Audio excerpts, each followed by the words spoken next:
78% of employees say that their happiness is dependent upon their leadership and if their leadership team is happy with them. 78%. Think about that today. As a leader, now more than ever, it is important that you have accountability and ownership around how you're showing up, how you're communicating, and how you're leading your team. Hi, my name is Natalina Nastri, and I'm the CEO and founder of Rise Up For You, and my team and I are in the trenches every single day working with leaders and organizations around the world to enhance company culture, leadership impact, communication, and really all the soft skills that are actually pretty hard. Now, one of the biggest challenges that we see with leaders today is being able to show empathy, active listening, while at the same time maintaining expectation. So today I'm going to share with you one simple strategy that you can start employing today called the ACR method. This is going to help you display empathy, active listening, while at the same time ask questions and be intuitive in how you should respond as a leader. Now more than ever, as mentioned, your employees really depend on your energy, your kindness, and direction so that they can succeed and feel great when they go home at night.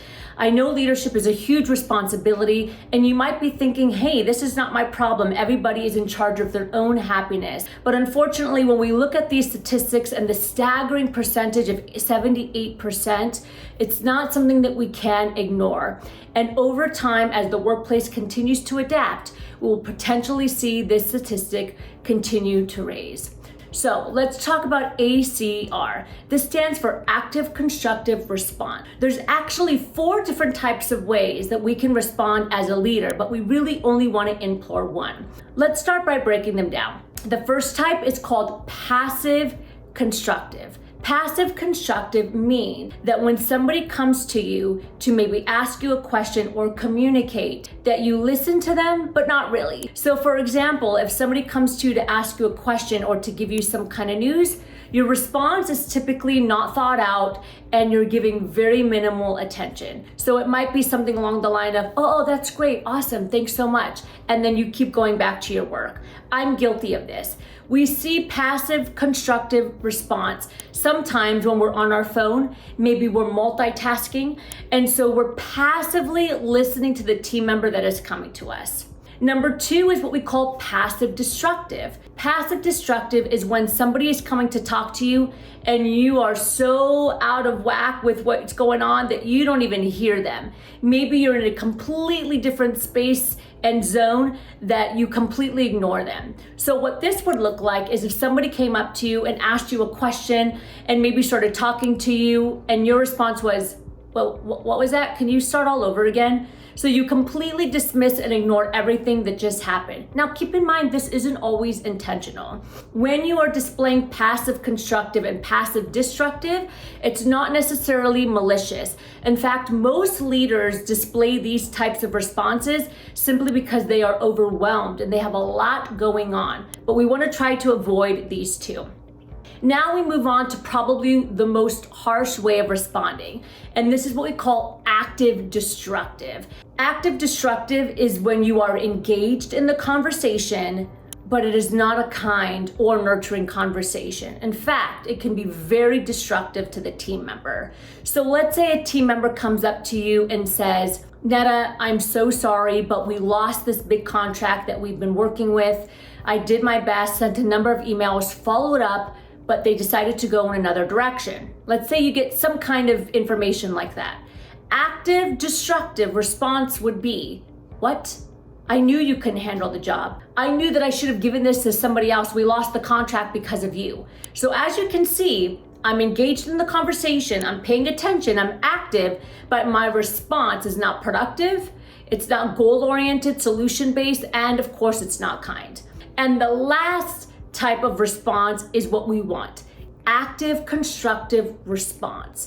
Active constructive response is when you're engaged, you ask questions, you're actively listening, and you're trying to get all the information that you can before providing any kind of solution to the challenge that may occur. Now, keep in mind, you can also use this responses when it's positive information. But let's say that same team member came up to you and said the same thing. Netta, we lost this big contract that we've been working on. I'm so sorry. They decided to go in a different direction. Active constructive response looks like this. I'm sorry to hear that. Can you tell me a little bit more? What happened? What was the communication? Did they give you a reason as to why they decided to go in a different direction? Do you think we can still save the contract, or have they already signed the contract? So what I'm doing here is I'm engaged, I'm asking questions, but I'm doing it in a nurturing way where we can try to find solutions to solve the problem. In today's world, especially when it's so fast paced, so much information is coming to us, as a leader, it can be difficult to show active listening, to be in the present moment with your team. And this simple method will help you. Remember, we want to try to refrain from passive constructive, which is a very simple, oh, that was great response. We want to try to refrain from passive destructive, which is where we don't even acknowledge what's going on because maybe we are so overwhelmed. We want to refrain from active destructive, which is engaged but harsh and unkind. And we want to work towards active constructive response. You're engaged in the conversation, you're asking questions, and you're trying to find all the information so that you can best support your team. When I first heard about the statistic that 78% of employees, that their happiness is dependent on how their leadership team responds to them, man, that is response to them, it broke my heart. Because in today's world, as leaders, we haven't truly recognized how much power and how much impact we make on our team. If you're a leader, even if you're leading just one team member, I want you to constantly think about how you're showing up and how you're communicating. For all you know, your impressions can have a lasting impact that can last for 10, 15, or even 20 years. My name is Netalina Nastradine. Again, I'm the CEO and founder of Rise Up For You. And thanks for joining the Rise Up For You TV. Every single day, we are bringing you content, strategies to help support you to be your absolute best. And if you want a little bit more help with your leadership, maybe through coaching or training for your team, don't forget to email me at nln@riseupforyou.com. Our team is throughout North America. We speak and train in multiple languages, and we'd be happy to support your team. I'll see you next time.